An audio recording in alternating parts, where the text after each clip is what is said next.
स्वागत है आपका एसजीआई ऑनलाइन क्लास में।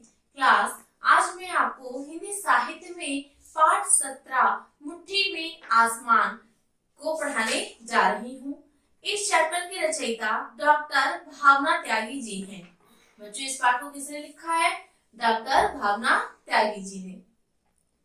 तो इस चैप्टर को पढ़ाने से पहले मैं आपको ये बता दूं कि इसका जो भाव है मुट्ठी में आसमान, इस चैप्टर का नेम क्यों लिखा गया है? इसलिए है क्योंकि व्यक्ति अगर चाह ले किसी भी काम को वह बहुत ही अच्छी तरीके से कर सकता है। तो बच्चों, आइए आज हम इस चैप्टर को पढ़ करके इसके बारे में जानते हैं। पेज नंबर आपका है 113 113 और पाठ है आपका मुट्ठी में आसमान, पाठ 17। बच्चों, हमारे देश में पिछले कई वर्षों में ऐसा माना जाता है कि लड़कियां सफलता के उच्चतर सोपान पर नहीं पहुंच सकती। ऐसा लोगों की धारणा रही, किंतु ऐसा नहीं है। इस पाठ को पढ़कर आप समझ सकेंगे कि यदि परिश्रम, लगन और दृढ़ इच्छा शक्ति हो तो सभी को सफलता अवश्य मिलती है। जैसा कि कहा भी गया है कि कोशिश कभी नाकाम नहीं होती, सफलता तो मिलेगी ही, मंजिल ना मिली तो क्या हुआ, फासले तो कम होंगे ही। अर्थात व्यक्ति को निरंतर प्रयास करते रहना चाहिए। आसमान तक पहुंचने की और उसे छूने की हसरत। अब इसमें बच्चों एक शब्द आया है हसरत। हसरत का अर्थ होता है इच्छा। हसरत का अर्थ हुआ इच्छा। कभी ना कभी हर दिल में जागती है, परंतु कुछ लोग उस हसरत को ही नहीं अपने जीवन का लक्ष्य बना लेते हैं। लक्ष्य का अर्थ होता है बच्चों उद्देश्य। लक्ष्य शब्द का अर्थ है उद्देश्य। जब हम किसी कार्य को करने के लिए पहले लक्ष्य बनाते हैं, उसका उद्देश्य पूरा करते हैं, तभी तो किसी काम के लिए हम आगे बढ़ते हैं। लक्ष्य बिना कोई कार्य आप कर ही नहीं सकते। तो इसमें क्या है कि इस हसरत के साथ अगर देश की सेवा करने का सपना भी जुड़ा हो तो ऐसे लोग आसमान को छूते हैं, उसे मुट्ठी में भर लेते हैं। इसके नवीनतम उदाहरण के रूप में मध्य प्रदेश की अग्नि चतुर्वेदी। बच्चों, इसमें नवीनतम है शब्द आया है। नवीनतम का अर्थ होता है सबसे नया। नवीनतम का अर्थ होता है सबसे नया। बिहार की भावना कांत और राजस्थान की मोहना सिंह हमारे सामने हैं। मध्य प्रदेश के रीवा में जन्मी अग्नि चतुर्वेदी का जन्म एक तरह से सैनिक परिवार में हुआ। उनके पिता एग्जीक्यूटिव इंजीनियर हैं। उनके बड़े भाई भी आर्मी में। आर्मी जो शब्द है बच्चों, इसका अर्थ होता है सेना। आर्मी शब्द जो है सेना के लिए प्रयोग किया जाता है। आर्मी में कैप्टन हैं। उनके चाचा भी सेना में हैं। ऐसे परिवेश में, परिवेश का अर्थ होता है बच्चों माहौल।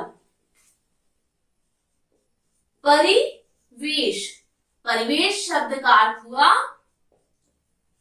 माहौल। माहौल अर्थात वहां का वातावरण किस तरीके का है। पैदा होने और पलने बढ़ने के कारण बचपन में ही अपनी की इच्छा थी कि वे बड़ी होकर पायलट बने। आदर्श स्कूल रीवा से अपनी माध्यमिक शिक्षा पूरी करने वाली अग्नि चतुर्वेदी ने कंप्यूटर साइंस में बीटेक करने के लिए जब जयपुर की वनस्थली यूनिवर्सिटी में प्रवेश लिया, तब उन्होंने सोचा भी नहीं था कि कुछ सालों बाद वे पायलट ही नहीं बल्कि देश की पहली महिला फाइटर पायलट बनने का गौरव प्राप्त कर सकेंगी। गौरव का अर्थ होता है बच्चों सम्मान। गौरव, गौरव शब्द का अर्थ हुआ सम्मान। अवनी के इस बड़े सपने के साथ साथ उन्हें टेबल टेनिस खेलने का बहुत शौक है। उन्हें पेंटिंग बनाना और वायलिन बजाना भी बहुत अच्छा लगता है। देश की पहली फाइटर पायलट बनने के साथ ही अवनी ने अपना नाम स्वर्णाक्षरों में इतिहास में दर्ज करा दिया। तो स्वर्णाक्षरों जो प्रयोग हुआ है बच्चों, सब इसका होता है सुनहरी अर्थ।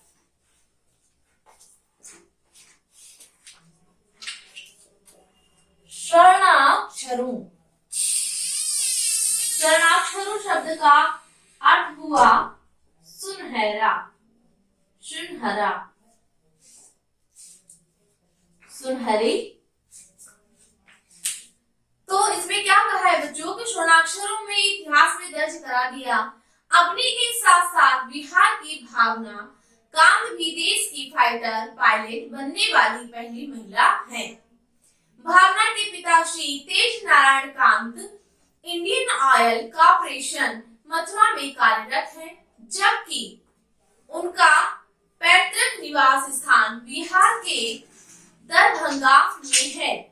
भावना के जन्म के समय उनके माता पिता बिहार के बेगूसराय स्थित बरौनी तेल शोधक कारखाने में रहते थे। वहीं 1 दिसंबर सन 1992 को उनका नाम रोशन करने वाली बेटी भावना का जन्म हुआ। भावना के पिता सदा से पायलट बनना चाहते थे, परंतु कुछ पारिवारिक कारणों से वे ऐसा नहीं कर पाए।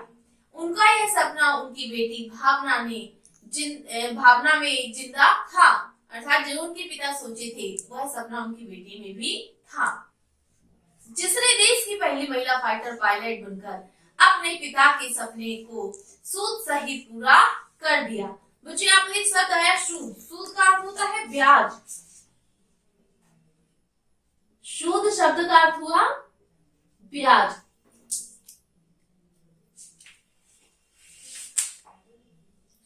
सूद सहित पूरा कर दिया। इसके बाद भावना का छोटा भाई नीलांबर और छोटी बहन तनुजा भी अपनी दीदी से प्रेरणा लेते हैं।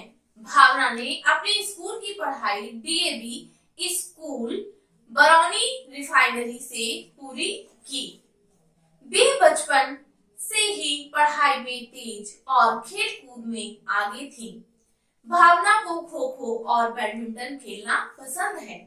भावना ने बीएमएस कॉलेज बेंगलुरु से मेडिकल इलेक्ट्रॉनिक्स में अपनी इंजीनियरिंग की पढ़ाई पूरी की। भावना की मां श्रीमती राधा कांता बताती है कि भावना कॉलेज के दिनों में मॉडलिंग भी करती थी। इसके अलावा उन्हें ड्राइविंग, स्विमिंग, पेंटिंग आदि का भी शौक है। अवनी चतुर्वेदी और भावना कांत के साथ इस स्वर्णिम उपलब्धि में राजस्थान की मोहना सिंह भी साझीदार हैं। साझीदार का अर्थ होता है बच्चों हिस्सेदार। साझीदार, साझीदार शब्द का अर्थ होता है हिस्सेदार। राजस्थान के झुंझुनू में जन्मी मोहना सिंह के पिता भारतीय वायुसेना में सेवारत हैं और उनकी माता अपना परिवार संभालने के साथ साथ अध्यापन भी करती हैं। भावना और अवनी की तरह ही मोहना सिंह ने भी बचपन से ही आसमान में उड़ने का सपना देखा था। मोहना ने दिल्ली के एयरफोर्स स्कूल में अपनी स्कूली शिक्षा प्राप्त की।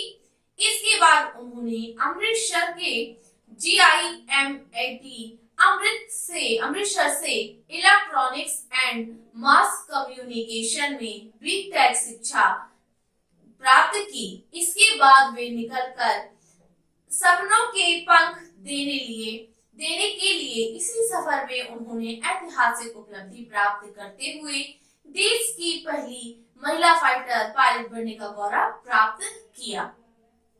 तो बच्चों, ये चैप्टर आपका आज यहाँ पूरा होता है। इस चैप्टर में बताया गया है कि किस प्रकार से जो पहले के लोगों की सोच थी कि महिला या लड़की कुछ नहीं कर सकती, अर्थात लड़कियों को घर पर ही दबा के रखा जाता था कि ये तो सिर्फ घर के काम काज के लिए ही है, परंतु आज हमारी भारत की बेटियों ने ये साबित कर दिया है कि वो किसी से कम नहीं है, अर्थात पुरुष के साथ वह कंधे से कंधा मिलाकर चल सकती हैं। घर का कार्य करने के साथ साथ जिस तरीके से भावना की माँ घर का कार्य संभालने के बाद अध्यापन कार्य भी करती थी, उसी प्रकार से इस चैप्टर में शिक्षा क्या मिल रही है कि महिलाएं घर का कार्य करने के साथ साथ अपना कार्य जो सामाजिक कार्य है या अध्यापन कार्य है, जो ऑफिशियल कार्य है, वो सारे एक साथ कर सकती हैं, अर्थात वह पुरुष के कंधे से कंधा मिलाकर चल सकती हैं। हमें किसी को भी किसी से कम नहीं समझना चाहिए, अर्थात हमें स्त्री का सम्मान करना चाहिए और उन्हें आगे बढ़ने के लिए सदैव प्रेरित करते रहना चाहिए। तो बच्चों, ये चैप्टर यहाँ पर समाप्त होता है। आगे मैं आपको नेक्स्ट क्लास में समझाऊंगी। आज के लिए इतना काफी है। आप सभी का दिन मंगलमय हो।